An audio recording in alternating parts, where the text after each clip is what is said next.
હું કોશિશ કરું કે ટૂંકમાં એમનો આપણને ઓળખાણ આપું.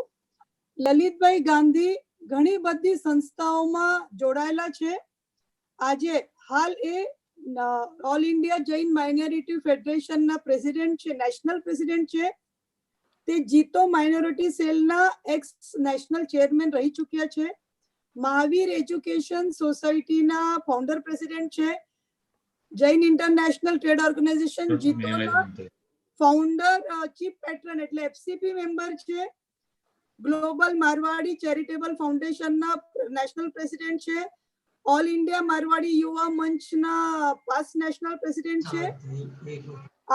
આશાપુરણ પાર્શ્વનાથ જૈન મંદિર ટ્રસ્ટ કોલ્હાપુરના હાલમાં પ્રેસિડેન્ટ છે. એમને ઘણી બધી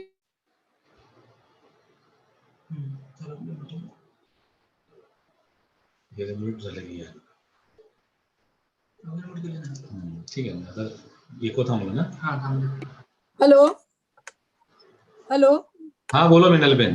હા લલિતભાઈ ઘણી બધી ઓર્ગેનાઇઝેશન જે ટ્રેડ એન્ડ ઇન્ડસ્ટ્રીની છે એમાં પણ જોડાયેલા છે. પાછું સોશિયલ કમિટમેન્ટ એમની પાસે ઘણી બધી સોશિયલ સંસ્થાઓ, એજ્યુકેશન સંસ્થાઓ, ચેરિટેબલ ઇન્સ્ટિટ્યુશનમાં એ હાલ બધા પદાધિકારી છે, પ્રેસિડેન્ટ છે. National commission four minority education institute government of ઇન્ડિયાના એક્સ ઝોનલ કોઓર્ડિનેટર રહી ચૂક્યા છે. એમને ઘણી બધી ગવર્મેન્ટ બોડીઝમાં રિપ્રેઝન્ટેશન કર્યું છે.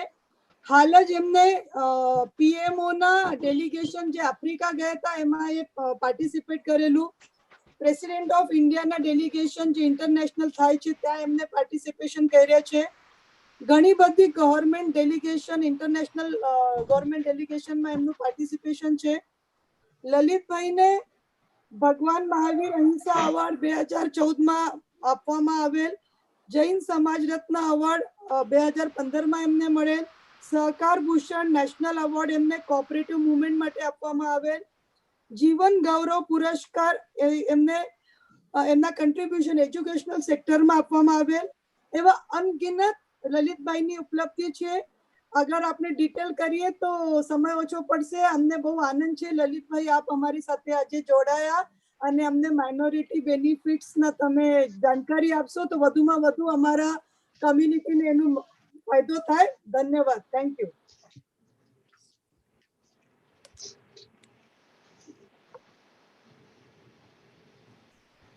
લલિતભાઈ તમને રિક્વેસ્ટ કરીશ તમે તમારા સ્પીચ સાથે બિગિન કરજો please. Okay, thank you.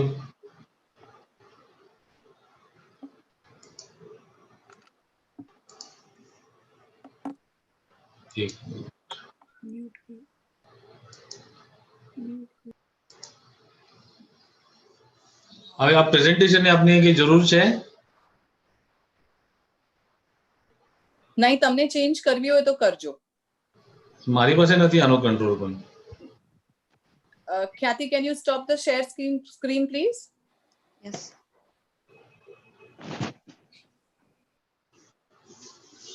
Yes, please. Yes, thank you. કેડિયો ક્લાસિકના માધ્યમથી અને ઓવરઓલ કેડિયોના બધા ઓર્ગેનાઇઝેશનના કમ્બાઇન્ડ તત્વાવધાનમાં આજે આ જૈન માઇનોરિટીનું જે સેમિનાર આયોજિત કરેલું છે એ સેમિનારમાં આપ બધાનું હું સ્વાગત કરું છું. આપના સંસ્થાપક શ્રીમાન શાહ શાંતિલાલજી શાહ, મણિકાંતભાઈ ધુલ્લા, રાજેશભાઈ, વિરાજભાઈ અને જેમના કારણથી આજ અમે બધા એકત્રિત થયા અને હું અહીં આવી શક્યો. અમારા જીતોના સહકારી કહો કે અમારા લાડલા બેન મિનલબેન અને એમના બધા સાથીઓને હું ખૂબ ખૂબ ધન્યવાદ આપું છું. આપના કારણે આજે આ બધાનો આપણે એક જોઈન્ટ સેમિનાર થશે. કુશાલભાઈ, મીટિંગમાં તો સિગરેટ ના પીઓ.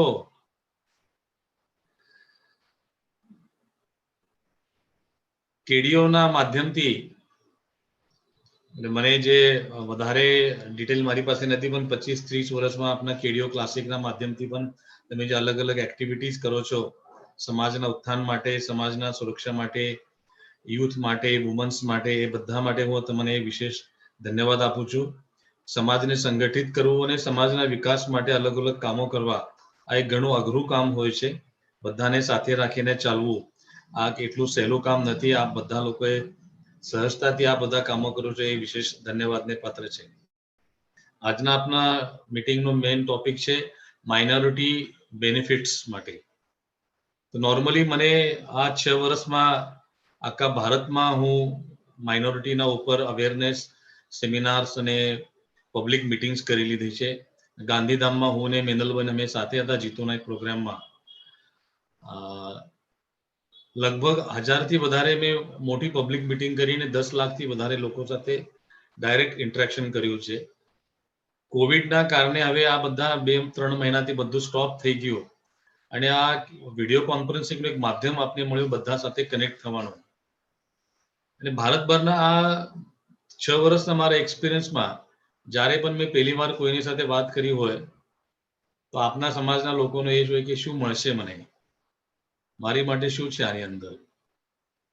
ઘણા લોકો અમારા આગેવાનો કહે કે આપને શું જરૂર છે આની, આપણે શું કામ કોઈ પાસે માંગવાનું, સરકાર પાસે આપણે માંગવાની જરૂર શું છે. આપણે તો જૈન સમાજનો હાથ હંમેશા આમ ઉપરથી રહ્યો છે, આપણે બીજાને આપીએ છીએ તો આપણે શું કામ માંગવું જોઈએ. જ્યારે હું સરકાર પાસે જાઉં ત્યારે એ લોકો આપક્યું ક્યાં જરૂર છે, આપ તો સારે પૈસે વાલે હે. અને જ્યારે હું સમાજમાં જાઉં ત્યારે સમાજમાં આટલી ભીષણ પરિસ્થિતિ છે કે એ લોકો કહી નથી શકતા એમને શું પ્રોબ્લેમ છે, કયા કયા ટાઈપનો પ્રોબ્લેમ છે. જે લોકો સમાજના આગેવાનો છે કે સમાજના ફેસ તરીકે ઓળખાય છે એ તો લોકો બહુ સદ્ધર અને સક્ષમ છે, પણ આ જ સમાજમાં એવા લોકો પણ છે જેમની પાસે આવતીકાલે ઘરે શું જમવાનું બનાવશું એનું ઘરમાં રાશન નથી, એવા પણ જૈન પરિવારો આ ભારતમાં છે. કેડીઓમાં કદાચ નહીં હોય, પણ હું જ્યારે જૈન તરીકે વાત કરું ત્યારે હું બધા જૈન એકત્રિત પકડું છું. એમાં શ્વેતાંબર હોય, દિગંબર હોય, કચ્છી હોય, સ્થાનકવાસી હોય કે તેરાપંથી હોય, જે કંઈ હોય, અમારે માટે બધા જૈન એક જ છે. એ સમજીને જ્યારે અમે આ બધો હિસાબ કરીએ તો અમારી સ્થિતિ બહુ ચિંતાજનક એવી છે. અને ક્યાંક ને ક્યાંક અમને બધાને આત્મ પરીક્ષણ કરવામાં ભાગ પડે એવી સ્થિતિઓ આખા ભારતભરમાં છે. મિનલબેન, તમે બધા મોસ્ટલી લોકો બધા પદાધિકારીઓ બોમ્બેમાં છો, તો બોમ્બે વાળા તો એમ કે એટલે અમારે તો ફાઇનાન્શિયલ કેપિટલ છે ભારતની, અમારે શું જરૂર છે હવે પૈસાની. થોડાક તમે આગળ પાછળ જશો તો ધારાવી તમારીથી વધારે દૂર નથી. એ ધારાવીમાં 1100 થી વધારે જૈન પરિવાર રહે છે, જે અધરવાઇઝ અમે ઇમેજિન પણ નથી કરી શકતા કે ધારાવી જેવી ઝોપડપટ્ટીમાં જૈન પરિવારો પણ રહેતા હશે. એ અમારે માટે એક જરૂરથી વિચાર કરવા જેવો વિષય છે. અને હું આખો ભારત ફરી આવ્યો, પછી મુંબઈ હોય, પુના હોય, દિલ્હી હોય, ચેન્નઈ હોય, હૈદરાબાદ હોય, આ કોઈ પણ શહેર લો કે કોઈ પણ નાનામાં નાનું ગામ લો, બધે ઠેકાણે ઓછા વધતા પ્રમાણમાં આ પરિસ્થિતિ છે.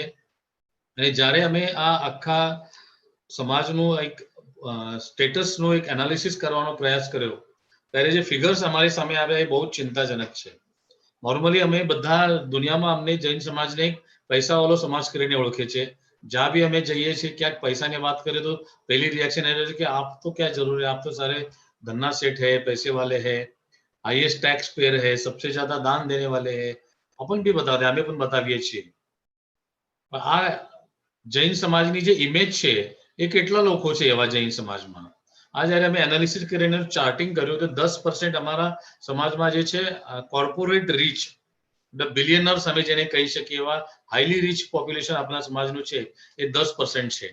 30% અમારા સમાજમાં રીચ પોપ્યુલેશન છે, જેને આપણે એકદમ સારી રીતે શ્રીમંતની કેટેગરીમાં ગણી શકીએ.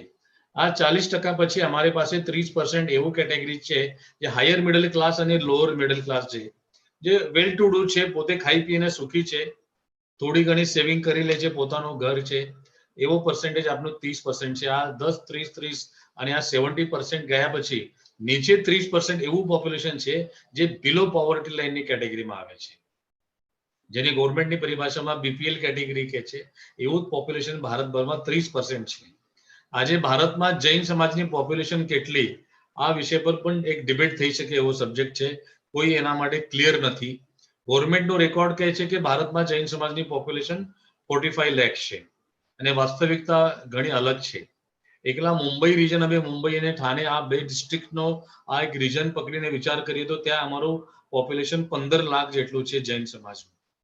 મહારાષ્ટ્રનો વિચાર કરીએ, આખા મહારાષ્ટ્રનો, તો ઇન્ડિયામાં હાઈએસ્ટ જૈન પોપ્યુલેશન મહારાષ્ટ્રમાં છે 60 લાખ. અહીંયા ગવર્મેન્ટ આખા ભારતમાં 45 લાખ કે છે, ત્યાંની હિસાબે એકલા મહારાષ્ટ્રમાં અમારું પોપ્યુલેશન 60 લાખ છે. તો આ ક્યાં મેળ ખાય છે આ બધું?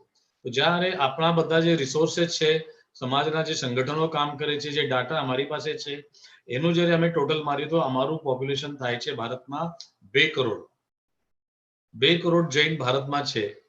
અને આ અમે સેમ્પલ સર્વે કરીને ચેક પણ કરી લીધું છે અલગ અલગ સ્ટેટ્સમાં.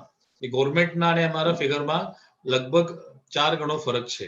અને આજે અમારા જેટલા પણ સ્કોલરશિપ્સ હોય કે બિઝનેસ લોન હોય કે માઇનોરિટી માટેના બેનિફિટ્સ હોય, એ અમારું પોપ્યુલેશન 45 લાખ છે, એ આધાર પર એલોટમેન્ટ થાય છે. અમારું ફંડ એલોટમેન્ટ પણ એ આધાર પર થાય છે. અને આ અમારું એક્ઝેક્ટ ફિગર ગવર્મેન્ટમાં રેકોર્ડમાં ન હોવાના કારણે અમારું ઘણું મોટું નુકસાન થઈ રહ્યું છે. અને 6 વર્ષથી અમે પ્રયાસ કરી રહ્યા છીએ બધું નુકસાન કેવી રીતે આપણે મેકઅપ કરીને કેવી રીતે અમારી એકચ્યુઅલ ફિગર ગવર્મેન્ટના રેકોર્ડમાં જાય. તો આવતા વર્ષે 2021માં સેન્સસ આવશે, નવું ભારતનું સેન્સસ આવશે. તો ખાસ મારે બધાને આપની વિનંતી કરવી છે, કેડીઓને પણ મારે ખાસ વિનંતી કરવી છે, આપના જેટલા પણ સિસ્ટર ઓર્ગેનાઇઝેશન્સ છે, આવતા વર્ષના સેન્સસમાં આપણે એક ડ્રાઈવ લઈને જૈન સમાજના તમારા બધા મેમ્બરને અને જનરલ જૈન સમાજ માટે, નોટ ઓનલી ફોર કેડીઓ, આપણે અવેરનેસ કરવો જરૂરી છે કે જ્યારે પણ સેન્સસ આવે ત્યારે રિલિજનના કોલમમાં આપણે જૈન જ લખવું છે. ત્યાં તમારે કચ્છી જૈન લખવાનું નથી કે તમારે કેડીઓ લખવાનું નથી, ફક્ત જૈન જ લખવાનું છે. અને કાસ્ટમાં પણ તમે ફક્ત જૈન લખશો તો પણ ચાલશે, નહીં લખશો તો પણ ચાલશે, પણ રિલિજનમાં તમારે જૈન લખવું જરૂરી છે. તમારા નામમાં જૈન છે કે નહીં એનાથી અમારે કઈ ફરક પડતો નથી. અમારા પોપ્યુલેશનનો કાઉન્ટ થાય છે રિલિજનના આધાર પર. અને જ્યારે રિલિજનમાં અમે જૈન લખશું તો જ એ જૈનની કાઉન્ટમાં જશે, નહીં તો પછી આદર્શમાં જશે કે કોઈ હિન્દુ જૈન લખશે તો હિન્દુમાં જશે, ગુજરાતી જૈન લખશે તો હિન્દુમાં જશે, તમે બીજું કઈ લખશો તો હિન્દુમાં કે આદરમાં જશે અને અમારી સંખ્યા ઓછી દેખાશે. એકચ્યુઅલથી અમારો ફિગર ઓછો દેખાય છે. તો અમારે સામેનો સૌથી પહેલો ચેલેન્જ છે અમારું એકચ્યુઅલ ફિગર રેકોર્ડ પર લાવવું. તો આવતા વર્ષે જ આપને માટે એક મોટો અવસર આવી રહ્યો છે. સેન્સસમાં અમારું પ્રોપર રેકોર્ડ થાય છે એ આપણે જોઈ લેવાનું છે. ઘણી વાર શું થાય છે, જે માણસ આવે છે ફોર્મ ભરવા, હવે 10 વર્ષ પહેલા થયું 2011માં, ત્યારે સોશિયલ મીડિયાનો આટલો ઇમ્પેક્ટ નહોતો. હવે સોશિયલ મીડિયાનો અસર હવે બધા માણસો સુધી પહોંચી ગયો છે. એટલે આ સેન્સસમાં આપણે ઇઝીલી લોકો સુધી આ વાત પહોંચાડી શકશું. અને ગવર્મેન્ટ ઓનલાઈન કરશે તો આપણે ઇઝીલી એ પણ એમાં કવર કરી શકશું. નોર્મલી થાય છે, લોકો જે ફોર્મ ભરે છે એ જ ભરી નાખે છે કે આ હિન્દુ છે અને નીચે આપણે ખાલી સાઈન કરીએ છીએ, એટલે આપણો પાછો કાઉન્ટ એ રોંગ સેક્શનમાં ચાલ્યો જાય છે. એના કારણે આજે આપણી ફિગર છે 45 લાખ જેટલી દેખાય છે. એમાં આપણે એક મોટું જ કામ આવતા વર્ષે આપણે હાથમાં લેવું જરૂરી છે. બીજો આપણે એક વિષય મેજર છે, અમે બધા એક્સપેક્ટ કરીએ મને શું મળશે. આજે અમે જેટલા પણ ભેગા થયા છે મોસ્ટલી બધાના મનમાં એ જ ક્વેશ્ચન છે કે મને એમાંથી ફાયદો શું મળશે. પણ મારા હિસાબે અમને જે ફાયદો મળશે એના કરતા અમને જે અધિકાર મળ્યા છે એ જાણવું અને એ અધિકારોનો ઉપયોગ કરવો એ વધારે ઇમ્પોર્ટન્ટ છે. તો જૈન માઇનોરિટી સ્ટેટસ મળ્યાને હવે 6 વર્ષ થયા. હજી અમારે સેમિનાર લેવા પડે છે કે અવેરનેસના સભાઓ લેવી પડે છે કે આ માઇનોરિટી શું છે. આ પણ અમારા માટે એક ચિંતાનો વિષય છે. બધા સમાજમાં આપણા જેટલા પણ ઓર્ગેનાઇઝેશન છે બધાને આ માધ્યમથી હું રિક્વેસ્ટ કરું છું કે આપને લોકો સુધી આ બેનિફિટ્સની જાણકારી, આ અધિકારોની જાણકારી પહોંચાડવા માટે જે પણ આપણે કઈ મદદ કરી શકીએ એ આપણે બધાએ કરવી જોઈએ. આપના ખિસ્સામાં હાથ નાખ્યા વગર આપના કોઈ સાધારણિક ભાઈને મદદ કરવાનું એક સારામાં સારું માધ્યમ આપણી પાસે છે. અને એને આપણે લિમિટમાં નહીં રાખવું જોઈએ કે અમે ફક્ત અમારા માટે જ કામ કરશું કે અમારા સમાજ માટે જ કામ કરશું કે અમારા સંગઠન માટે જ કામ કરશું. આપણે આ પર્પઝમાં તો બધા જૈનોને એક જ પેરામીટરથી પકડીને બધા માટે આ કામ કરવું ખાસ મારી તમને રિક્વેસ્ટ છે. આ બેનિફિટ્સ અને રાઇટ્સ આ બે સેક્શન છે મેજર. આપણે એને જોવું જોઈએ તો ડિવાઈડ કરીને. તો એમાં રાઇટ્સ જે છે તો આપની કોન્સ્ટિટ્યુશનલ રાઇટ્સ મળે છે. આપના રિલિજિયસ બધા જે પણ પદ્ધતિ છે, આપણા ધર્મ આચરણની પદ્ધતિ, પૂજા હોય, પ્રતિક્રમણ હોય, ઔષધ હોય કે જે પણ હોય, કે આપણે વરઘોડા કાઢીએ કે રથયાત્રા કરીએ કે આપણા સાધુ સાધ્વીઓ વિહાર કરે, આ જેટલી પણ આપણી ધાર્મિક પદ્ધતિઓ છે, ધાર્મિક આપણી પદ્ધતિઓના અનુસરણ કરવામાં કોઈ આપને રોકી નથી શકતું કે કોઈ આપને ડિસ્ટર્બ નહીં કરી શકે, અને એવો કોઈ ડિસ્ટર્બ કરવાનો પ્રયાસ કરે તો આપને એના ઉપર લીગલ એક્શન લઈ શકીએ, આપને એના માટે ઓફિશિયલ ગવર્મેન્ટ પાસેથી પ્રોટેક્શન લઈ શકીએ છીએ. ઘણીવાર આપના સાધુઓને વિહારમાં ક્યાંક તકલીફ થાય છે, પર્ટિક્યુલર દિગંબર સમાજમાં એ પ્રશ્ન વધારે છે. ઘણીવાર આપની પૂજામાં લોકો ડિસ્ટર્બ કરે કે તમારે માઇક ચાલુ નહીં હોવું જોઈએ, સ્પીકર બંધ કરો, કે અવાજ ઓછો રાખો, કે તમારે વરઘોડા માટે પરમિશનમાં પોલીસ ડિપાર્ટમેન્ટ પાસેથી આપને પ્રોબ્લેમ થાય છે. તો આ આપનો અધિકાર છે, આપને પરમિશન લેવાની જરૂર નથી, આપને ઇન્ટિમેશન આપવાનું છે કે આજે અમારો વરઘોડો આવતીકાલે અહીંથી અહીં નીકળવાનો છે, એને નેસેસરી પ્રોટેક્શન તમે પ્રોવાઈડ કરો. એ એમનો લુકઆઉટ છે, કેટલું પ્રોટેક્શન રિક્વાયર્ડ છે અને કેટલું પ્રોટેક્શન આપવું છે, આપનો લુકઆઉટ નથી. તો આપને મળેલો આ કોન્સ્ટિટ્યુશનલ રાઈટ છે. આપને બીજો અધિકાર મળ્યો છે, આપના ધાર્મિક સ્થાનોનું કોઈ પણ ગવર્મેન્ટ કોઈ પણ કાનૂનથી એક્વિઝિશન નહીં કરી શકે, એક્સેપ્ટ કોઈ ઇમરજન્સી. હવે આ કોઈ ડિફેન્સનું કે સિક્યુરિટીનું એવું કોઈ રીઝન આવે અને કોઈ એમને સ્પેસિફિક એરિયાની જરૂર પડે એ વાત અલગ છે. અધરવાઇઝ આપનું કોઈ પણ પ્રોપર્ટી જે ધાર્મિક સંસ્થાની જગા હોય છે એ કોઈ પણ કાનૂનથી ગવર્મેન્ટ એક્વાયર નથી કરી શકતું. આ આપને મળેલો વિશેષ અધિકાર આ માઇનોરિટી સ્ટેટસના કારણથી છે. આપને બીજો અધિકાર મળ્યો, આપના સમાજના ઘણા બધા એજ્યુકેશન ઇન્સ્ટિટ્યૂટ છે, જૈન સમાજની સ્કૂલો છે, જૈન સમાજની કોલેજીસ છે. તો આ એજ્યુકેશન ઇન્સ્ટિટ્યૂટમાં Jain religion, Jain culture, Jain history, આ બધા વિષયો આપને સબ્જેક્ટ ઓફિશિયલી સિલેબસમાં એડ કરી શકીએ છીએ. એમાં કોઈ ગવર્મેન્ટ આપને રોકી નહીં શકે આપના ઇન્સ્ટિટ્યૂટના મેનેજમેન્ટમાં. બીજો અમને વિશેષ અધિકાર મળ્યો છે, આપના કોઈ પણ એજ્યુકેશન ઇન્સ્ટિટ્યૂટ છે એની અંદર સ્ટાફ અપોઇન્ટમેન્ટમાં કોઈ જાતનું રિઝર્વેશન એપ્લિકેબલ નથી. Schedule caste, schedule tribe, BC, OBC, SC, એ કોઈ રિઝર્વેશન આપના એજ્યુકેશન ઇન્સ્ટિટ્યૂટમાં એપ્લિકેબલ નથી. બીજો અમને અધિકાર મળ્યો છે, અમારા એજ્યુકેશન ઇન્સ્ટિટ્યૂટમાં જે સ્ટાફ અપોઇન્ટ કરવા છે એ અમે અમારા મરજીથી કોઈ પણ કાસ્ટના આપને મેરિટ ઉપર અપોઇન્ટ પણ કરી શકીએ છીએ અને કામ નહીં કરવા વાળાને રિમૂવ પણ કરી શકીએ છીએ. ગવર્મેન્ટ અમારા મેનેજમેન્ટમાં ઇન્ટરવેન કરવાનો ગવર્મેન્ટને કોઈ અધિકાર નથી રહેતો.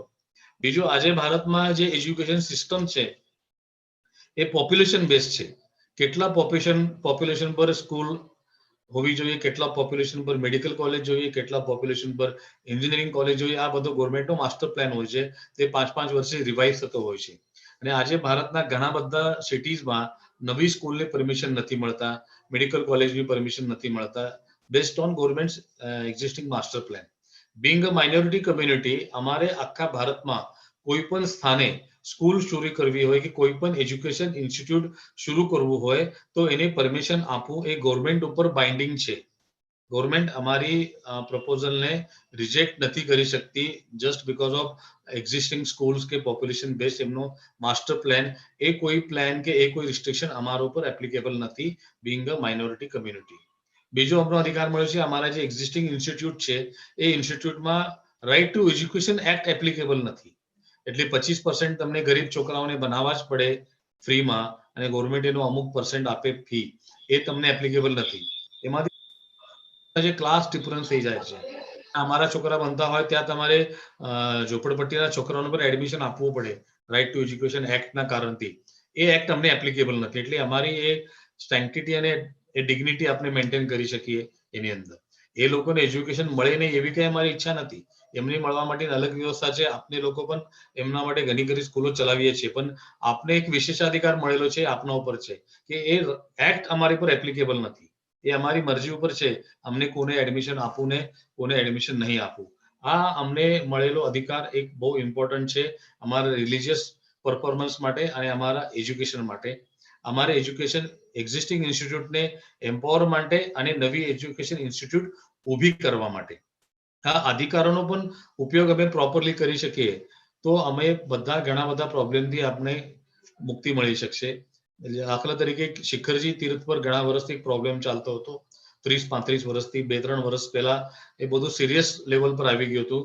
માઇનોરિટી ફેડરેશન, આપણા ફેડરેશનના માધ્યમથી ગવર્મેન્ટને ઇન્ટરવેન કરીને માઇનોરિટી મિનિસ્ટરે ત્યાં ઇન્ટરવેન કર્યું, ત્યાંના ચીફ મિનિસ્ટરે ઇન્ટરવેન કર્યું અને ત્યાંના એ મજદૂર સંગઠનો જે માઓવાદી લોકો ચલાવતા હતા અને આપણા જૈન બધા તીર્થસ્થાનોને એક્સ્ટોર્શન મનીને એવા બધા પ્રોબ્લેમ હતા 30-35 વર્ષથી, એ સંગઠનો પર બેન લાવી દીધો અને 35 વર્ષ જૂના ઇસ્યુ આપને ક્લિયર થયા. આ માઇનોરિટી સ્ટેટસના અધિકારના કારણે થયા. ઘણીવાર ઘણી ઠેકાણે દીક્ષાના વરઘોડામાં પોલીસ બેન કરી દે છે. આવા ઘણા કેસીસ થયા.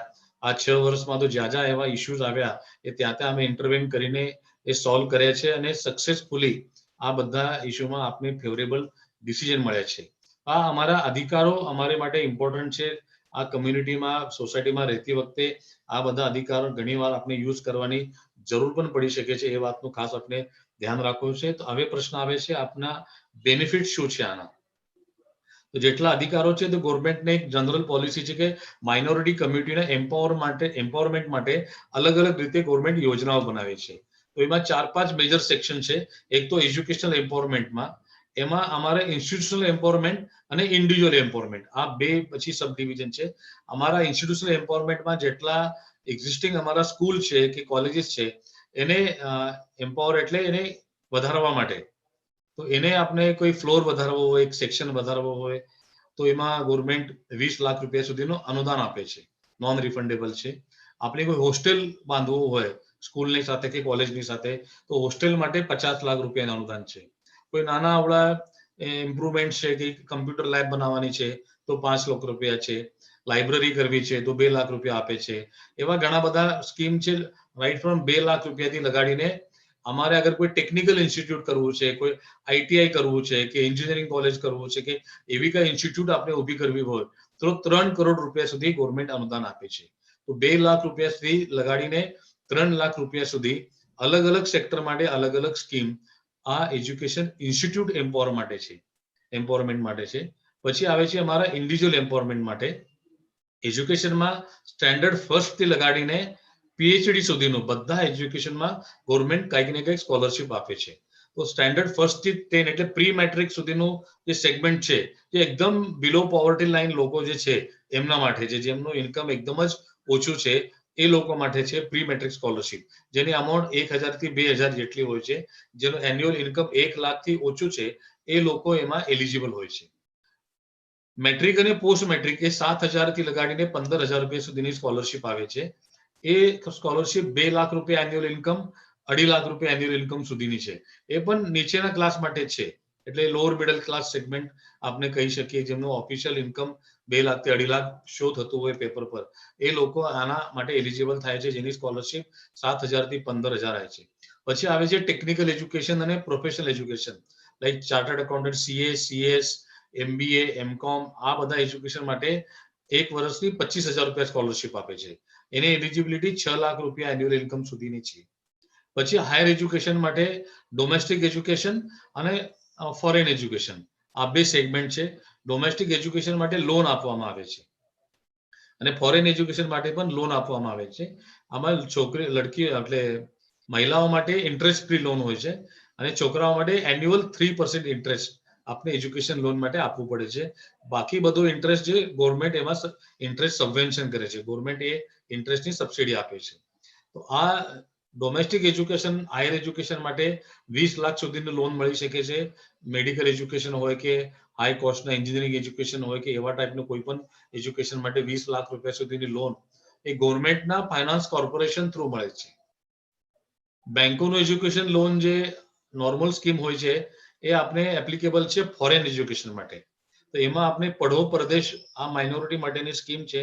બેંકોના એક્ઝિસ્ટિંગ લોનના સિસ્ટમમાં જ આ આપણી સ્કીમ પઢો પ્રદેશને હેઠળ એ લોકો એપ્લિકેશન પ્રોસેસ કરે છે અને એની અંદર અમારે લેડીઝ માટે ઇન્ટરેસ્ટ ફ્રી અને જેન્ટ્સ માટે 3% ઇન્ટરેસ્ટ એન્યુઅલ એ છોકરાઓને આપવાનું છે. બાકી બધું ઇન્ટરેસ્ટ ગવર્મેન્ટ પે કરે છે અને આની લોનની લિમિટ 30 લાખ રૂપિયા છે. આજે આપની સાથે કર્ણાટકના કોઈ લોકો જોડાયા છે કે નહીં મને ખબર નહીં. તમારા કર્ણાટકમાં કોઈ મેમ્બર હશે તો આમાં કર્ણાટકની બહુ સારી સ્કીમ છે. એ સ્ટેટ ગવર્મેન્ટની અલગ પોતાની સ્કીમ છે. એ વિદેશમાં બનવા માટે 20 લાખ રૂપિયાની સબસિડી આપે છે. આ ફક્ત હવે આ 2 વર્ષથી આંધ્રપ્રદેશમાં પણ શરૂ થયો અને તેલંગાનામાં શરૂ થયો. હવે 3 સ્ટેટ છે ભારતમાં, કર્ણાટક, આંધ્રપ્રદેશ અને તેલંગાના, જ્યાં એબ્રોડ એજ્યુકેશન માટે 20 લાખ રૂપિયાની સ્કોલરશિપ અપાય છે. બાકી બધા સ્ટેટ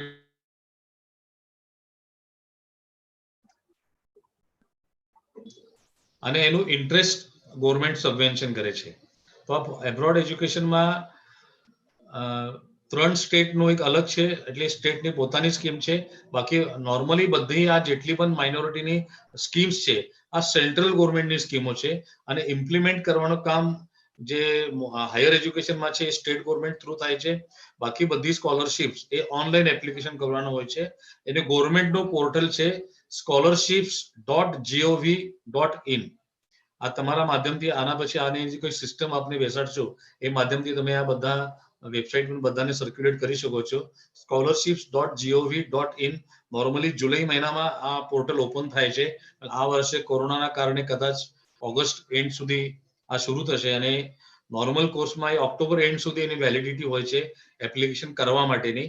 આ વર્ષે કદાચ નવેમ્બર ડિસેમ્બર સુધી ઓપન રહેશે એપ્લિકેશન કરવા માટે, અને માર્ચ એન્ડમાં લેટેસ્ટ એ પૈસા જમા થાય છે. જનવરીથી પૈસાનું ડિસ્બર્સમેન્ટ શરૂ થાય છે સ્કોલરશિપ્સનું અમાઉન્ટનું, અને એ સ્ટુડન્ટના અકાઉન્ટમાં કે એને પેરેન્ટના અકાઉન્ટમાં ડાયરેક્ટ પૈસા આવે છે.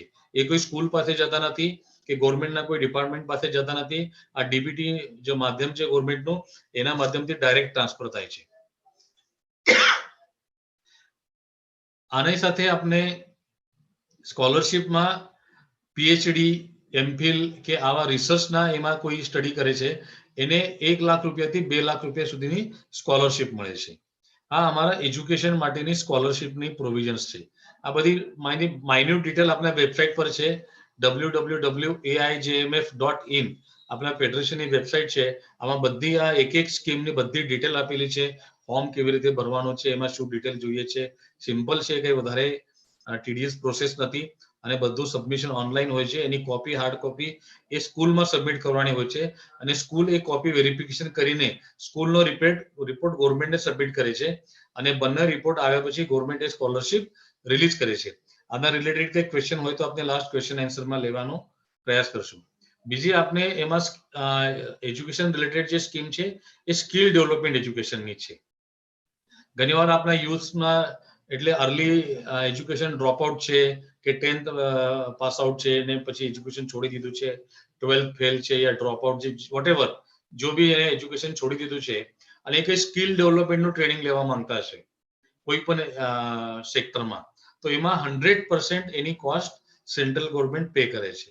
એટલે રાઈટ ફ્રોમ 5,000 રૂપિયા ફી વાળું કમ્પ્યુટરનું એજ્યુકેશન હોય કે 1 લાખ રૂપિયા સુધી ફી વાળું ડાયમંડ પ્રોસેસિંગનું એજ્યુકેશન હોય, એવું કોઈ પણ સ્કિલનું એજ્યુકેશન આપણે લેવું હોય, સ્કિલ ડેવલપમેન્ટની અંડર ગવર્મેન્ટે ઇન્સ્ટિટ્યુશન ઓથોરાઇઝ કરેલા છે આખા ભારતમાં, નાના નાના ગામો સુધી આ ઇન્સ્ટિટ્યુશન ઓથોરાઇઝ કરાયેલા છે.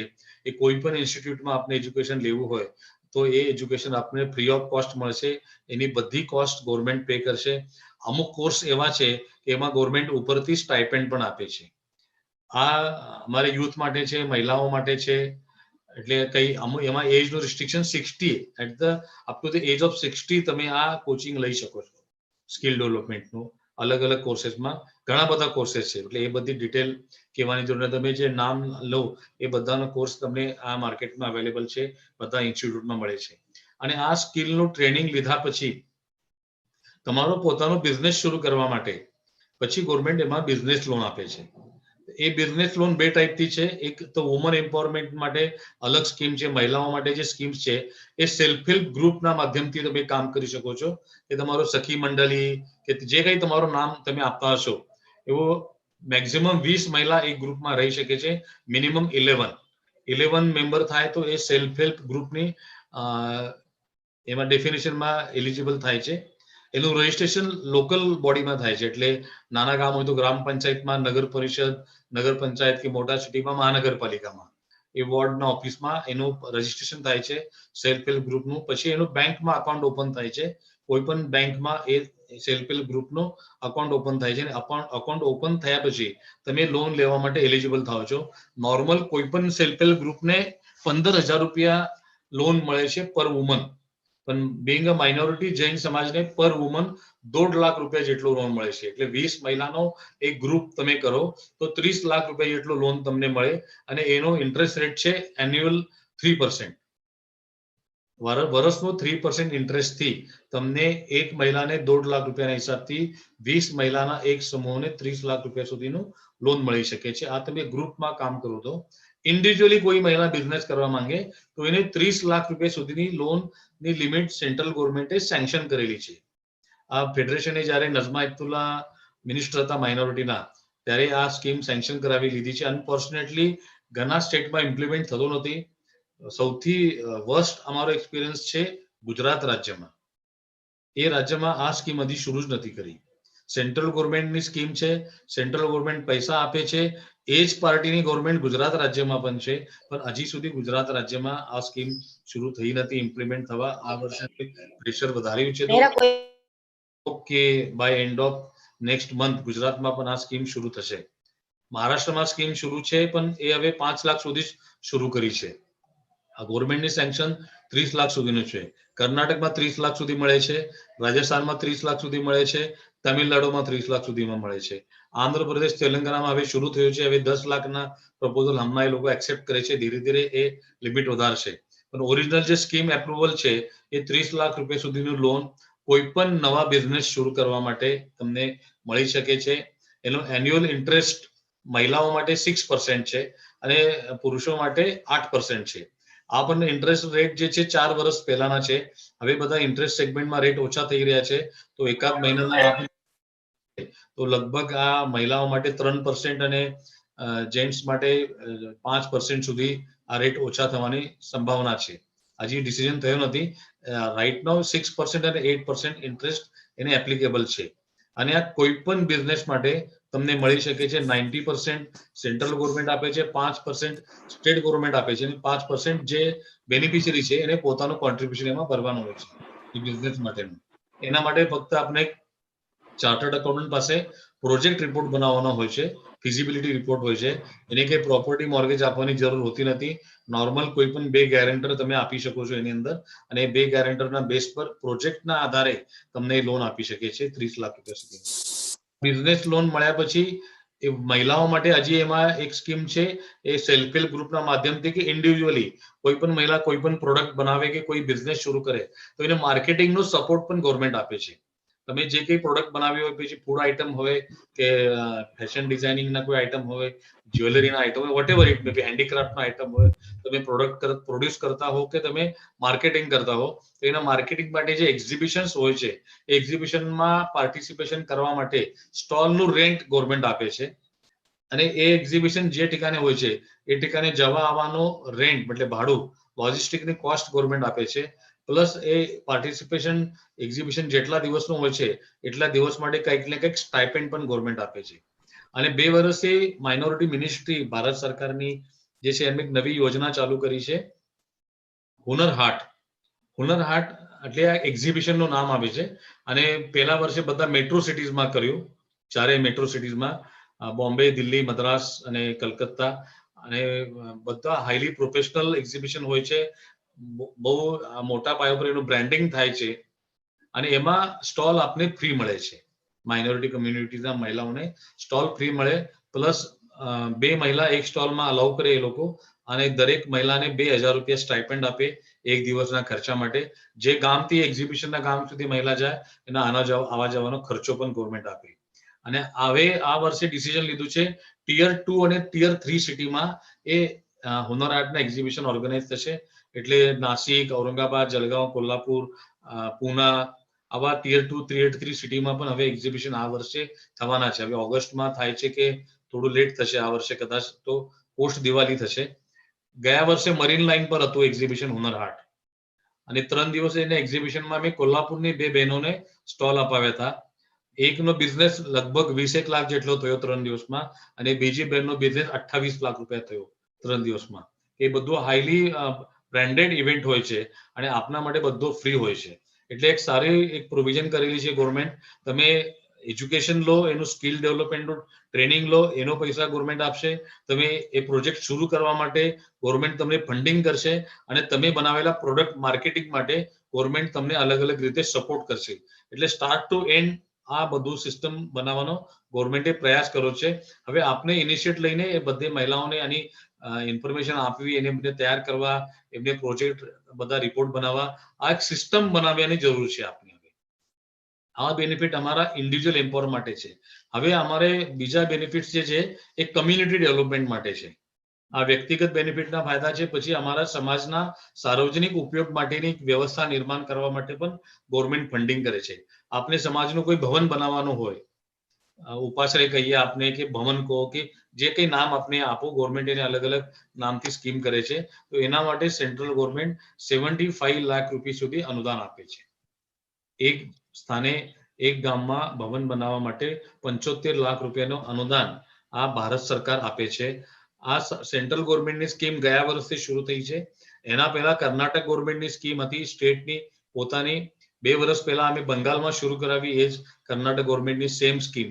અને કર્ણાટક, બંગાળ, આંધ્ર અને તેલંગાણા આ 4 રાજ્યોમાં પોતાની સ્કીમ પણ છે. એ લોકો નાના ગામમાં ભવન બનાવવા માટે 50 લાખ રૂપિયા અને ડિસ્ટ્રિક્ટ હેડક્વાર્ટરમાં ભવન બનાવવા માટે 1 કરોડ રૂપિયા આપે છે. હવે ગયા વર્ષથી અમે આ બધા રાજ્યોનો રિવ્યુ જ્યારે ગવર્મેન્ટને સબમિટ કર્યો અને હવે બીજા બધા રાજ્યોમાં યોજના એક્ટિવેટ નહોતી એટલે સેન્ટ્રલ ગવર્મેન્ટે એ સ્કીમ શરૂ કરી. પ્રાઇમ મિનિસ્ટર 15 પોઈન્ટ પ્રોગ્રામ આખો આ માઇનોરિટી કમ્યુનિટી ડેવલપમેન્ટ માટેનો એક સ્પેશિયલ પ્રોગ્રામ છે, કમ્યુનિટી ડેવલપમેન્ટ માટેનો. એની અંદર આ નવી સ્કીમ ઇન્ટ્રોડ્યુસ કરી અને 75 લાખ રૂપિયાનું અનુદાન આપને આખા ભારતભરમાં ક્યાં પણ મળી શકે છે. એમાં બીજી જે એરિયામાં માઇનોરિટી કમ્યુનિટીઝ 10% થી વધારે, 25% થી વધારે હોય છે, એ એરિયામાં ક્લસ્ટર બેઝ ડેવલપમેન્ટ માટે ગવર્મેન્ટ ફંડ કરે છે. પછી નાનું ગામ હોય તો ગ્રામ પંચાયતના માધ્યમથી, નગર પંચાયતના માધ્યમથી કે મહાનગરપાલિકાના માધ્યમથી, અને ક્લસ્ટર બેઝ ડેવલપમેન્ટ માટે ગવર્મેન્ટ અલગથી ફંડ આપે છે.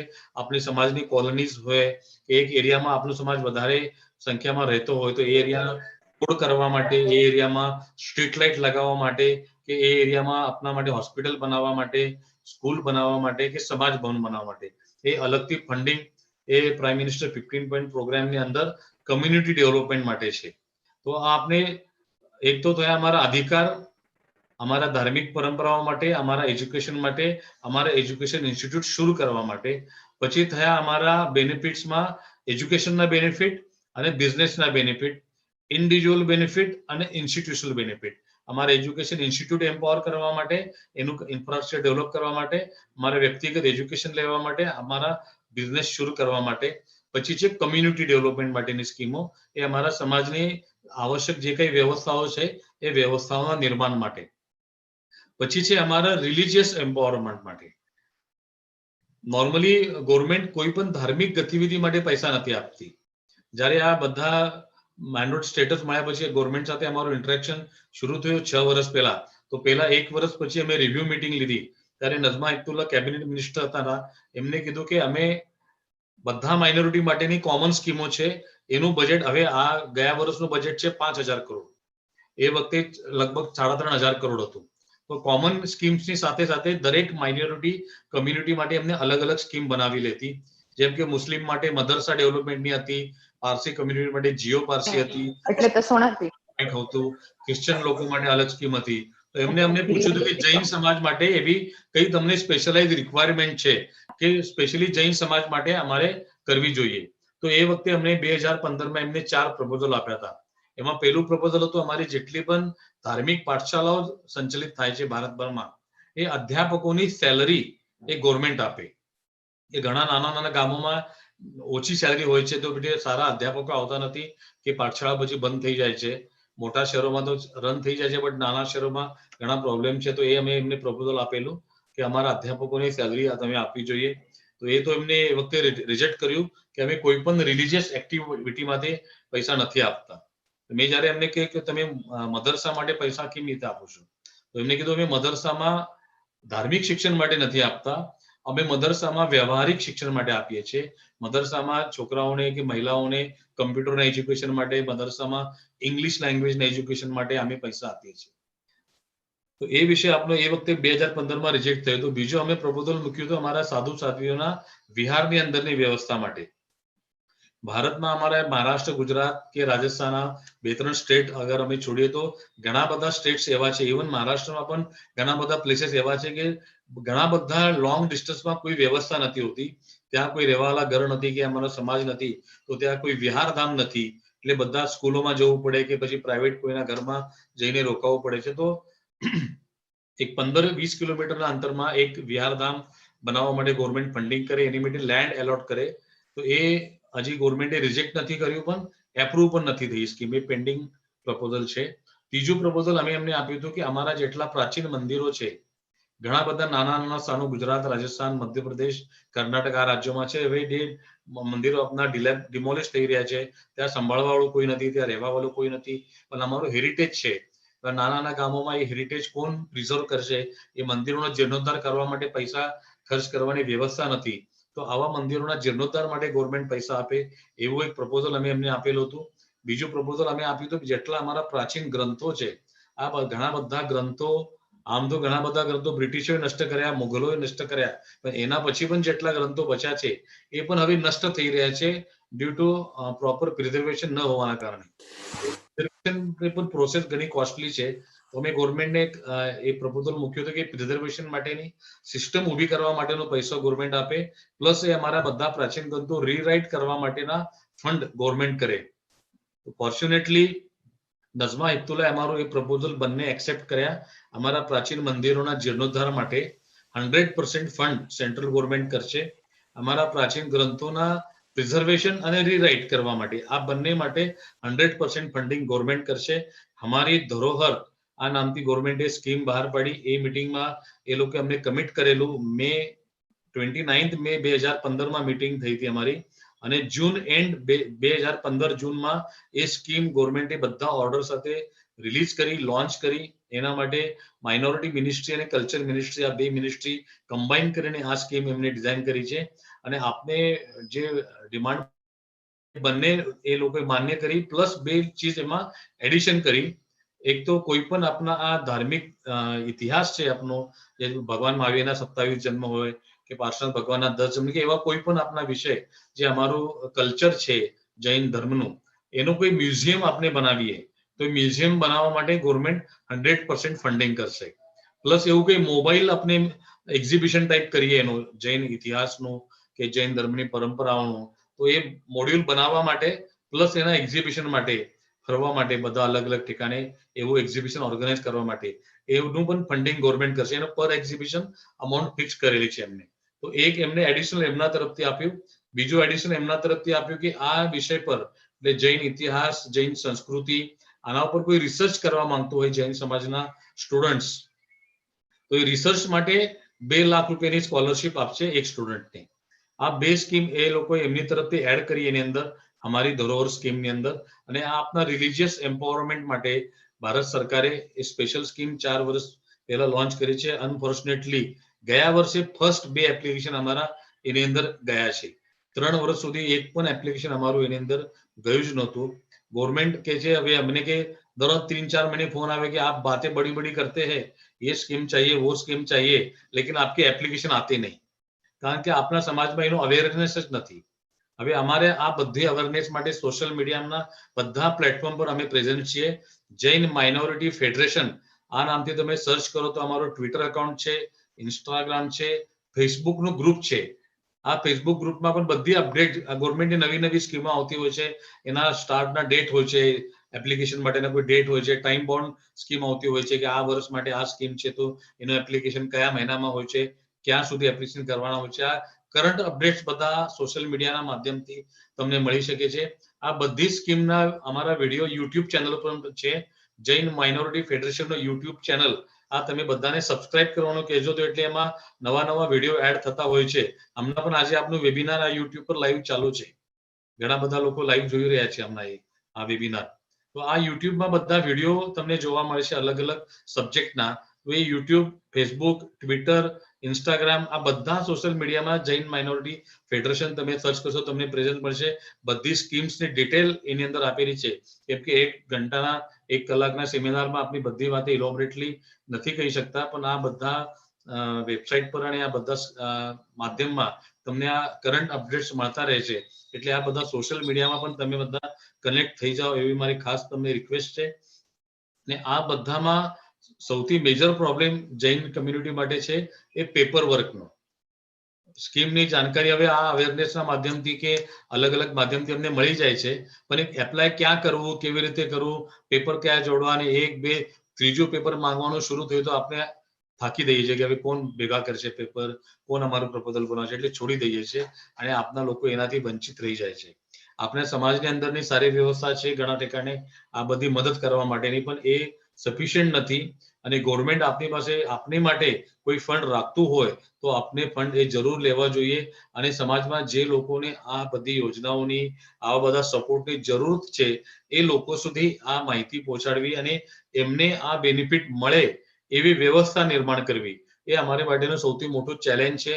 અને આજના ટાઈમની સૌથી મોટી એ રિક્વાયરમેન્ટ છે કે આ ડિલિવરેબલ ની બધી સિસ્ટમ આખું નેટવર્ક આપણે તૈયાર કરવાનું છે. કેડીઓના તમારા જેટલા પણ સિસ્ટર ઓર્ગેનાઇઝેશન છે, all India Jain minority federation, તમારે જે કંઈ સપોર્ટ આની અંદર લાગશે એ બધો સપોર્ટ અમે તમને આપવા તૈયાર છે. બેક ઓફિસની બધી અમારી વ્યવસ્થા છે, એના માધ્યમથી તમને કોઈ પણ ઇન્ફોર્મેશન ક્યારે પણ લાગે તો એ બધી અવેલેબલ હોય છે વર્કિંગ અવર્સમાં. અધરવાઇઝ આપણા વેબસાઇટ પર બધી જાણકારીઓ છે. ટ્રેનિંગ આપણે થતા હોય છે. ઓલ ઇન્ડિયા જૈન માઇનોરિટી ફેડરેશનના ભારતના બધા રાજ્યોમાં 650 ચેપ્ટર્સ છે. એટલે સમાજના જ લોકો ચેપ્ટર ઓર્ગેનાઇઝ કરે છે. એ ચેપ્ટરના બધા પદાધિકારીઓને અમે સિલેક્ટ કરીને એક એક સબ્જેક્ટ ઉપર એક એક અલગ અલગ લોકોને ટ્રેનિંગ આપે છે. એ બધું ઇલેબોરેટ ટ્રેનિંગ હોય છે. સ્કોલરશિપનું ટ્રેનિંગ, હાયર એજ્યુકેશનના સ્કોલરશિપનું ટ્રેનિંગ અલગ, સ્કૂલ એજ્યુકેશનના સ્કોલરશિપનું ટ્રેનિંગ અલગ હોય છે, બિઝનેસ લોન માટેનું અલગ, મહિલાઓ માટેની યોજનાઓનો અલગ હોય છે, પ્લસ અમારા સમાજની જે કમ્યુનિટી બેઝ યોજનાઓ છે એના માટેનો અલગ હોય છે. આવા ઘણા બધા વિષયો માઇનોરિટી ફેડરેશનના માધ્યમથી આપણે પૂરા ભારતમાં ઓપરેટ કરીએ છીએ. સમાજની સુરક્ષા માટે આપણા ઘણા બધા તીર્થોમાં કંઈ ને કંઈ પ્રોબ્લેમ આવતા હોય છે. એ વખતે ગવર્મેન્ટ સાથે કોઓર્ડિનેટ કરવાનો આ બધા કામો ફેડરેશનના મારફત થતા હોય છે. અને આ ફેડરેશન જૈન સમાજના બધા પંથ સંપ્રદાયોનું એક કોમન પ્લેટફોર્મ છે. આમાં કોઈ દિગંબર નથી, કોઈ શ્વેતાંબર નથી, કોઈ કેડીઓ નથી, કોઈ કેવીઓ નથી, ને કોઈ સ્થાનકવાસી નથી, ને કોઈ તેરાપંથી નથી. આમાં ફક્ત જૈન આ સિંગલ એક જ આઈડેન્ટિટી છે. અને જૈન તરીકે આપણે અમારે ધાર્મિક આપણી પદ્ધતિ જે પણ હોય, આપણે જે કોઈ ગુરુ મહારાજને માનતા હોય એમાં કોઈ પ્રોબ્લેમ નથી. પણ એ રિલિજિયસ આપની એક્ટિવિટી છોડીને બાકી બધી એક્ટિવિટીમાં જ્યાં સુધી આપણે જૈન તરીકે એક નહીં થશું ત્યાં સુધી ગવર્મેન્ટમાં પણ આપણો અવાજ પ્રોપરલી ઇફેક્ટિવલી પહોંચશે નહીં. ગવર્મેન્ટ આપણા વિષયોને કન્સિડર કરશે નહીં. એ તો આ ફેડરેશન એટલે આપણે એટલે કોઈ પંથ સંપ્રદાયનો ભેદ નથી, એટલે ગવર્મેન્ટ આપની બધી વાતો સાંભળે છે. અને આ ફોકસ અમારે બધો માઇનોરિટીના અધિકારના માધ્યમથી જે કંઈ બેનિફિટ મળે એ બેનિફિટ અપાવવા અને આપણી સમાજની બધી વ્યવસ્થાને સુરક્ષા પ્રોવાઈડ કરવી, આ મેઇન ફોકસ રાખીને માઇનોરિટી ફેડરેશન કામ કરી રહ્યું છે. એમાં કોઈ અમે ધાર્મિક ગતિવિધિ કરતા નથી. ધાર્મિક વ્યવસ્થાની સુરક્ષા આપવાનું કામ આ અમારી સૌથી મોટી પ્રાયોરિટી છે. એ કામ રોજ ચાલુ જ હોય છે. ઘણા બધા વિષયો પબ્લિક ડોમેન પર નથી મૂકતા. જે રાજસ્થાનમાં અનુપ મંડલના ઇસ્યુ થાય છે, કોઈ મુનિઓને સાધુઓને મારવાના પ્રસંગો બન્યા, એક્સિડન્ટના કેસીસ બન્યા, આવા અલગ અલગ ઇસ્યુ થતા હોય છે. એ લેવલ ઉપર અમે ટેકલ કરીએ છીએ. અને લકીલી આ 6 વર્ષમાં ગવર્મેન્ટ તરફથી ક્યારેય અમારું કોઈ પણ પ્રપોઝલ રિજેક્ટ નથી થયું. ક્યારેય પણ અમે એવો પ્રસંગ અનુભવ નથી મળ્યો કે ગવર્મેન્ટે અમારું કામ નથી કર્યું. જે લછવાડની ભગવાન મહાવીરની પ્રતિમાની ચોરીનો પ્રસંગ હોય, એ વખતે ગવર્મેન્ટનું ઇન્ટરવેન કરીને 2 દિવસમાં જ એ બધું મૂર્તિ પાછી આપને મળી ગઈ. નાકોડાના તીર્થમાં અતિક્રમણ થયેલો વિષય હોય કે આ હવે પાલિતાના પર વિષય ચાલુ છે. ઘણા આવા વિષયોમાં ફેડરેશન તરીકે આપણે કલેક્ટિવલી એફર્ટ્સ કરીએ છીએ. એનો સારો રિઝલ્ટ અમને ગવર્મેન્ટ પાસે મળે છે. મિનલબેન, તમારા માધ્યમથી, તમારા રાજેશભાઈ છે, બધા અમારા પદાધિકારીઓ, વિરાજભાઈ, બધાને મારી રિક્વેસ્ટ છે, હવે આ બધી સ્કીમ્સની આપણે એક વ્યવસ્થા ગોઠવવી જરૂરી છે. અને કેડીઓનો ક્લાસિક હોય કે તમારું જે તમને કમ્ફર્ટેબલ હોય, જે પણ તમારું ઓર્ગેનાઇઝેશન, એના માધ્યમથી આપણા ચાર્ટર્ડ એકાઉન્ટન્ટનો એક સર્વિસ એમાં મોસ્ટ ઇમ્પોર્ટન્ટ આપણે હોય છે. આ બધા પ્રોજેક્ટ રિપોર્ટ અને પેપર વર્ક કરવામાં. તો આપણા સમાજમાં કે આપણા કેડીઓના કોઈ મેમ્બર ચાર્ટર્ડ એકાઉન્ટન્ટ હશે તો એમનું કોઈ પેનલ બનાવીને એમના સર્વિસીસ સબસિડાઇઝ રેટમાં, કન્સેશન રેટમાં કોઈ ફ્રી આપવા માંગતું હોય તો એવી રીતે જે પણ આપણે પોસિબલ હોય એવી રીતે એક સિસ્ટમ તૈયાર કરીએ. અને બધા આમાં એક માઇનોરિટી ફેડરેશનથી એફિલિએટ વિંગ તમારું કેડીઓનું કામ કરે, એટલે બધી ઇન્ફોર્મેશન ફર્સ્ટ હેન્ડ તમને ડાયરેક્ટ મળતી રહે. બધા તમારા પદાધિકારીઓ કનેક્ટ રહે આ બધા ઇન્ફોર્મેશન સાથે, અને આપણા સમાજમાં પેનિટ્રેટ કરીએ આપણે, અને આ બધાને વ્યવસ્થા પહોંચાડીએ, એવી મારી ખાસ આપને રિક્વેસ્ટ છે. હવે કોઈ આપણે આગળ કેવી રીતે ચલાવવું છે, જો ક્વેશ્ચન આન્સર્સ જરૂર. Thank you so much Lalitbhai. તમે ઘણી ડિટેલ્ડ ઇન્ફોર્મેશન બધા મેમ્બર્સને આપી છે. હવે આપણે થોડા ક્વેશ્ચન આન્સર્સ લેશું જે બધાએ ચેટમાં પૂછ્યા છે. ઓકે હું એક એક ક્વેશ્ચન તમને પૂછતી જઈશ, તમે એ Okay. પ્રમાણે દેન રિપ્લાય કરજો. યસ એક ક્વેશ્ચન છે કે ગવર્મેન્ટના જે ડોક્યુમેન્ટ્સ હોય છે ઈ કોઈમાં બી જૈન આઈડેન્ટિફાય નથી કરતું. એક બી ડોક્યુમેન્ટ લાઈક આપણું પાસપોર્ટ, આધાર કાર્ડ, એમાં કોઈમાં બી જૈન નથી મેન્શન કરેલું હોતું. તો ઈ બેનિફિટ્સ ક્લેમ કરવા માટે એનું ને આનું કોઈ રિલેશન છે? એમાં બે સબ્જેક્ટ છે. એક તો સ્કોલરશિપમાં આ ઘણો મેજર ઇશ્યુ આવતો હતો સર્ટિફિકેટનો. એ ગવર્મેન્ટ સાથે અમે 2015માં જ્યારે મીટિંગ થઈ ત્યારે એક રિલેક્સેશન કરીને એક ઓર્ડર કઢાવી છે કે એજ્યુકેશનલ સ્કોલરશિપ જે ડાયરેક્ટ ઓનલાઈન એપ્લિકેશન કરવાનું છે ત્યાં તમારે સેલ્ફ ડિક્લેરેશન એલિજિબલ વેલિડ છે. હું જૈન છું એ તમારું સેલ્ફ ડિક્લેરેશન 4 લાઈનનું છે, એ એટલા ઉપર તમારું સફિશિયન્ટ થાય છે. બીજો કોઈ પણ તમારે એના સપોર્ટિંગ પ્રૂફ લગાડવાની આવશ્યકતા નથી. એના સિવાય બાકી બધી જેટલા સ્કીમો છે એટલે બિઝનેસ લોન હોય, સ્કિલ ડેવલપમેન્ટનું ટ્રેનિંગ હોય કે આવા લોન્સ રિલેટેડ સ્કીમ હોય તો એમાં તમારું સર્ટિફિકેટ જરૂરી હોય છે. તમે જૈન છો એનું પ્રૂફ તમારે આપવું જરૂરી છે. ગુજરાત, રાજસ્થાન અને તમિલનાડુ આ 4 રાજ્યમાં ગવર્મેન્ટ સર્ટિફિકેટ આપે છે. તમે જૈન છો એવું સર્ટિફિકેટ, રિલિજિયસ સર્ટિફિકેટ હોય છે ને એ ગવર્મેન્ટ આપે છે રિલિજિયસ સર્ટિફિકેટ. બાકી કોઈ રાજ્યમાં આવી પ્રોવિઝન નથી. ઓલ ઇન્ડિયા જૈન માઇનોરિટી ફેડરેશનના જે મેમ્બર બને છે એમને અમે સર્ટિફિકેટ આપીએ છીએ. એ ફેમિલી સર્ટિફિકેટ આવે છે. એ સર્ટિફિકેટ બધા રાજ્યોમાં ભારતના ઇન્ક્લુડિંગ આ 4 રાજ્યો જૈન તરીકેનું વેલિડ સર્ટિફિકેટ તરીકે એક્સેપ્ટ થાય છે. એટલે કોઈ પણ બેનિફિટ લેવા માટે જ્યાં તમને સર્ટિફિકેટની જરૂર પડે તો ઓલ ઇન્ડિયા જૈન માઇનોરિટી ફેડરેશનનું સર્ટિફિકેટ તમારે વેલિડ સર્ટિફિકેટ તરીકે ગવર્મેન્ટ એક્સેપ્ટ કરે છે. Okay. Next question I think તમે આન્સર કરી દીધું છે. કોલેજ એડમિશન્સમાં જૈન માઇનોરિટી મેન્શન કરેલું નથી હોતું ફોર્મ પર, તો એ તમે કીધું છે સેલ્ફ ડિક્લેરેશન કરી લેવાનું એમાં. એડમિશનમાં તમારે સર્ટિફિકેટ લાગશે. એડમિશનમાં સેલ્ફ ડિક્લેરેશન નથી ચાલતું. ઓકે. સ્કોલરશિપ માટે તમને સેલ્ફ ડિક્લેરેશન ચાલશે. એજ્યુકેશનલ સ્કોલરશિપ જે ભારત સરકારના પોર્ટલ ઉપર ઓનલાઈન એપ્લાય થાય છે ત્યાં તમારે સેલ્ફ ડિક્લેરેશન ચાલે છે. કોલેજ એડમિશન માટે તમારે સર્ટિફિકેટ અટેચ કરવું પડશે. ઓકે. એક ક્વેશ્ચન છે ગવર્મેન્ટ માઇનોરિટી સ્કીમ્સમાં નેશનલ સ્કોલરશિપ પોર્ટલ ઉપર ઈ લોકો પ્રાઇવેટ યુનિવર્સિટીમાં જો સ્ટડી કરતા હોય તો અપ્લાય કરી શકે છે? જે કરી શકે autonomous છે. હોય છે કરી શકે છે. કરી શકે છે. पर तुमने कैसे तुमने कुछ उठाया था पैसा?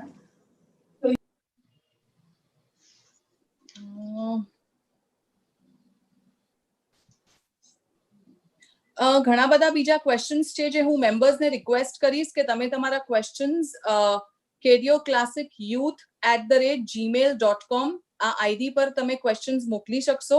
આ તમારા ઘણા ક્વેશ્ચન્સ લલિતભાઈએ ઓલરેડી પોતાના પ્રેઝન્ટેશનમાં કવર કરી દીધા છે.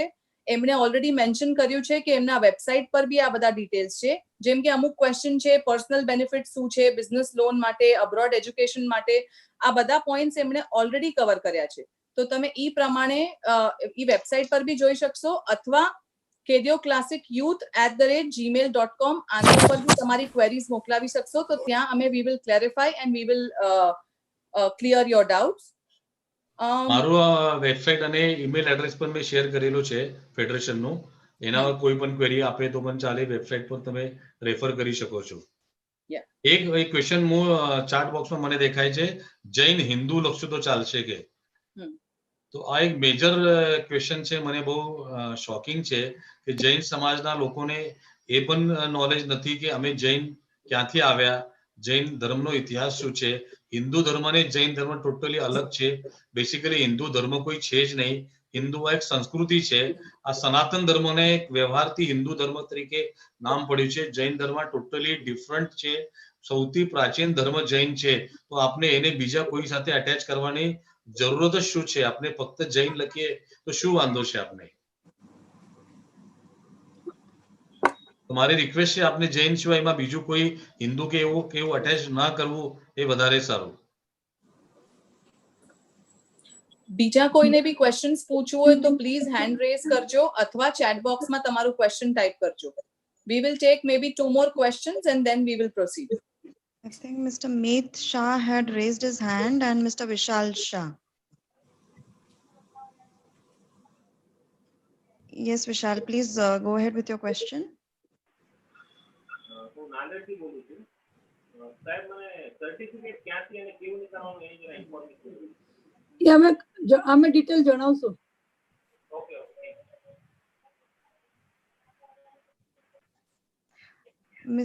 Miss Mittal Dedia.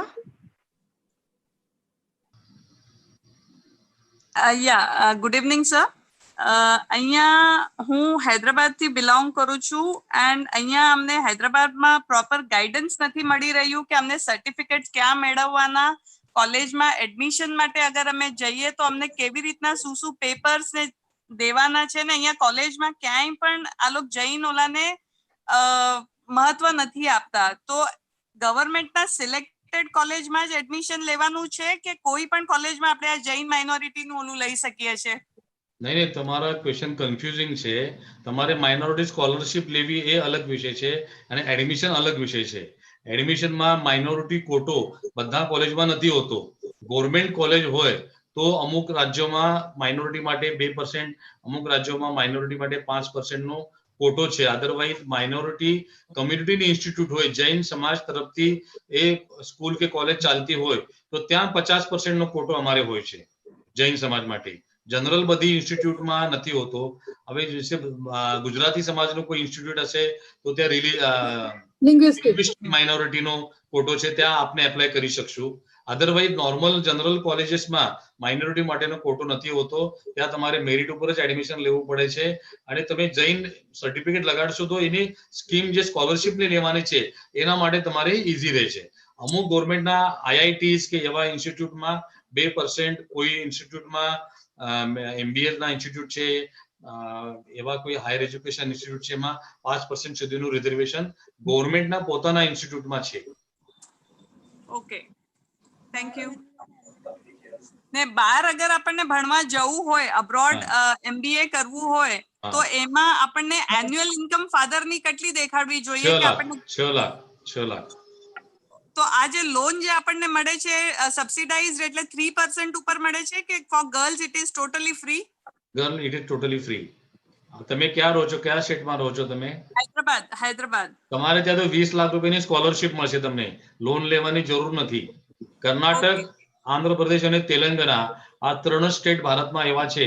અમે આ માઇનોરિટી ફેડરેશનનું સક્સેસ છે જે કર્ણાટકમાં અમે ગવર્મેન્ટ પાસે સ્કીમ સેન્કશન કરાવી હતી અને બધા રાજ્યોમાં મોકલી. 2 રાજ્યો એક્સેપ્ટ કર્યું, આંધ્રપ્રદેશ અને તેલંગાણા. બાકી કોઈ રાજ્યમાં નથી થયું. મારી કોશિશ ચાલુ છે અને એટલીસ્ટ આ 3 સ્ટેટના અમારા સ્ટુડન્ટ એ બેનિફિટ લઈ શકે છે. એબ્રોડ એજ્યુકેશન માટે 20 લાખ રૂપિયાની સ્કોલરશિપ છે. એ પૈસા તમારે પાછા આપવાની જરૂર નથી. તો આની માટે એપ્લિકેશન ક્યાં કરવાનું રહેશે આપણને? એ સ્ટેટમાં માઇનોરિટી ડિપાર્ટમેન્ટમાં હોય છે એપ્લિકેશન. તો તમારા હૈદરાબાદમાં પણ અમારા માઇનોરિટી ફેડરેશનની બ્રાન્ચ છે. ત્યાં મુકેશ ચૌહાણ કરીને અમારું કામ જોઈએ છે. તમે કોઈને કોઈ મંદિરમાં તપાસ કરશો તો મને એમનો કોન્ટેક્ટ મળી જશે કે તે બધા અમારા મેલ કરશો તો પણ તમને ચાલશે. તમને કે કેડીઓમાં પણ તમે પૂછશો તો એમના થ્રુ તમને જાણકારી અપાવી દઈશું. Okay, thank you. Miss Lataben Shah. જય જિનેન્દ્ર લલિતભાઈ. હું ધુલિયાથી વાત કરું છું. ધુલિયામાં આપણે ઓલ ઇન્ડિયા જૈન માઇનોરિટી ફેડરેશનનું એક સેન્ટર બી ખોલ્યું હતું અને એના આગળ આપણે કામ બી કરતા હતા. અમારું સેલ્ફ હેલ્પ ગ્રુપ છે. 70% જૈન મહિલાઓ છીએ અમે અને આપણે બેંકમાં બી અકાઉન્ટ ખોલ્યું છે. આપણે જેવી રીતે કીધું તેવી રીતે અમને મહાનગરપાલિકામાં બી આનું રજીસ્ટ્રેશન કરવું પડશે કે? અને બીજો ક્વેશ્ચન હતો કે BPL હોવું જોઈએ કે નથી? BPL હોવું જરૂરી નથી. થેન્ક યુ ભાઈ. અને મહાનગરપાલિકામાં રજીસ્ટ્રેશન કરવું કમ્પલસરી છે? હા, એ કમ્પલસરી છે. કારણ કે અહીંયા એ લોકો રજીસ્ટ્રેશન કરાવી નથી લેતા કારણ કે એ કે તમારું APL છે, અબાવ પાવર્ટી લાઈન. નહીં, એ તો કમ્પલસરી અમને કરવું જ પડે છે રજીસ્ટ્રેશન. અમારા કોઈ પદાધિકારીને તમે સાથે લઈ જજો ત્યાંના, કે એમને થોડું ઇન્વોલ્વ કરો ત્યાંના કોઈ માઇનોરિટી ફેડરેશનના પદાધિકારીને ધુલિયાના, કે એમને કહો કે મારી સાથે વાત કરીને ઓફિસરને કહી દઈશ. હમણાં એક ગ્રુપ ટર્મિનેટ થઈ ગયું છે. ધુલિયાનું AIJMC નું ગ્રુપ ટર્મિનેટ થઈ ગયું છે. અચ્છા, તો તમે તમારો કોન્ટેક્ટ મોકલજો અમારા મેલ પર. તમારી પાસે તમે મેમ્બર હશો તો તમારે ગ્રુપની બધી તમને ખબર છે તો અમારા બીજો કોઈ વ્યવસ્થા કરીને ત્યાં મ્યુનિસિપાલિટીમાં કહેવાની વ્યવસ્થા થઈ જશે. અને તમે થોડું એ લોકોને ઇનિશિયેટ કરાવો કે પાછું ગ્રુપ ફોર્મ થાય ત્યાં પ્રોપર કામ માટે. જી ભાઈ, જરૂર. Thank you. We'll take the last question now, Khyati. Does anybody want to ask any questions? Suluben wants to ask. Ahmedabad, from Ahmedabad. Yes. Suluben, I'm unable to unmute. Yeah. Hello, Please speak. અવાજ આવે છે? હા આવે છે. Okay. જય જિનેન્દ્ર, હું અમદાવાદથી વાત કરું છું. આ હુનર આર્ટની તમે જે વાત કરી એ એક્ઝિબિશનના benefits it is only for Maharashtra કે ગુજરાતમાં પણ નહીં, ઓલ ઇન્ડિયામાં છે. ઓલ ઇન્ડિયામાં છે. Okay okay. જે આ બધા વર્ષે benefits અમદાવાદમાં છે- પણ આવશે એક્ઝિબિશન, તમે એમાં Okay. પાર્ટિસિપેટ થઈ શકશો. ઓકે ઓકે, એની ઇન્ફોર્મેશન તમારી વેબસાઇટ પરથી મળશે. હા, વેબસાઇટ પર મળશે કે ફેસબુક ગ્રુપ પર એના અપડેટ આવતા હોય છે regular. Jain Okay. Minority federation આ ફેસબુક ગ્રુપમાં બધાને કનેક્ટ થવાની મિનલબેન ખાસ રિક્વેસ્ટ કરજો. એટલે બધા તમારે કોન્ટેક્ટને પણ અટેચ કરશો એટલે એમાં બધા અપડેટ તમને મળી જશે તો આગળ તમે પેનિટ્રેટ કરી શકશો. ઓકે, અપ્રોક્સિમેટ ક્યારે હશે અપ્રોક્સ? આ નોર્મલી સપ્ટેમ્બરમાં હોય છે પણ આ કોરોનાના કારણે આ વર્ષે કદાચ નવેમ્બર ડિસેમ્બરના થશે એવું લાગે છે. Okay okay, thank you so much. Lalitbhai, મારે એક પૂછવું છે, ઘણા બધા મંદિરો સંસ્થાઓ આ માઇનોરિટીનું સર્ટિફિકેટ આપે છે. Is it okay? A valid છે? એ લોકલ લેવલ પર ઘણી ઠેકાણે એક્સેપ્ટ થઈ જાય છે. ઘણી હા. મુંબઈમાં ઘણી સંસ્થાઓ આપે છે. અને અમુક ઠેકાણે એક્સેપ્ટ થઈ જાય પણ એક નોર્મલ કોર્સ પર એ નેશનલ લેવલ પર કે કદાચ બેંચમાં challenge એક્સેપ્ટ થાય. નથી થતું એ. અને અમારા ફેડરેશનનો સર્ટિફિકેટ એ ગવર્મેન્ટે સજેસ્ટ કરેલો હોવાના કારણે બધા લોકો એક્સેપ્ટ કરે છે. લોકલ થઈ જાય તો પછી આપનું લેવાનું કોઈ નહીં લે તો પણ ચાલે. ક્યાં પ્રોબ્લેમ આવે તો ફેડરેશનનું લઈ લે. ફેડરેશનનું ઓલ ઇન્ડિયામાં બધા ઇન્સ્ટિટ્યૂટમાં એક્સેપ્ટેબલ છે. કેટલા દિવસમાં મળી જાય ફેડરેશનનું સર્ટિફિકેટ? અમારો 1 વીકમાં મળી જાય છે. ઓકે. શું જરૂર પડે એના પહેલા તૈયારી બધા કરી લે? હા, લઈને રાખવામાં કોઈ નુકસાન નથી એની અંદર. અને બધા મેમ્બર પાસે થઈને બધાને minority મંથલી મેગેઝિન certificate આવે હોય છે. બધી અપડેટ એને મેમ્બરને બધી મળતી હોય છે બાકી બધી facility. Okay, thank you. Okay. એક લાસ્ટ ક્વેશ્ચન છે લલિતભાઈ. આઈઆઈટી અને આઈઆઈએમ માં કોટા હોય છે માઇનોરિટીઝ નો, અને હોય છે તો કેટલું હોય છે? કોટા એમાં અમુક આઈઆઈટીમાં 2% છે, અમુક આઈઆઈમાં 5% છે. અને એમાં જો આપને 6 લાખની અંદર ઇન્કમ વાળા કોઈ સ્ટુડન્ટ હોય કે અમુક ઠેકાણે 2 લાખ પણ કરેલો છે એની એલિજિબિલિટી, આ રિવિઝન થતા હોય છે તો અહીંયા 100% સ્કોલરશિપ મળે છે એની. હા, એ તમને મેરિટમાં એડમિશન મળે ગવર્મેન્ટના આઈઆઈએમ અને આઈઆઈટીમાં તો એની 100% સ્કોલરશિપ ગવર્મેન્ટ આપે છે. પ્લસ એક યુપીએસસી એટલે આ કોમ્પિટિટિવ એક્ઝામ જે હોય છે એ લોકોના આઈપીએસ આઈઆરએસ માટેના, એના માટે પણ 50,000 રૂપિયાની સ્કોલરશિપ વર્ષથી મળે છે ગવર્મેન્ટ પાસે યુપીએસસી ના ટ્રેનિંગ માટેની. Thank you very much Lalitbhai. બધા મેમ્બર્સને રિક્વેસ્ટ કરીશ ફરી એક વખત, કોઈ કે બી કી બી ક્વેરી હોય આંજી તો પ્લીઝ અહીં kerioclassicyouth@gmail.com તે આંજી ક્વેરીઝ ઈમેલ કઈ જા. સોરી આજ અમુક ક્વેરીઝ અસી બીકોઝ રિપીટેડ હોય એટલે નાઈ ગણા, પણ અહીં ક્વેશ્ચન સેન્ડ કઈ જા અને we will try and solve it as early as possible. I will request Sonal to take the vote of thanks. Thank you, Viraj. Can everybody hear me? Yes. Yes. I'm Sonal Kayani on behalf of Kedio Classic Youth. Lalit ભાઈનું ખૂબ ખૂબ આભાર માંગુ છું. એકદમ detailed અને informative session રહ્યું આ. બધાને ખબર તો હોય કે શું છે માઇનોરિટી સર્ટિફિકેટ, પણ બીજા માઇનોરિટી બેનિફિટ્સ જે આપણને મળી શકે એ આજે બધા ક્લિયર થયા છે. Thank you so much Lalitbhai. I would like to thank આપણા ફોર્મર પ્રેસિડેન્ટ કેડિયો ક્લાસિક સોસાયટીના શ્રી શાંતિલાલભાઈ શિયાલ અને શ્રી મણિકાંતભાઈ દુલ્લા.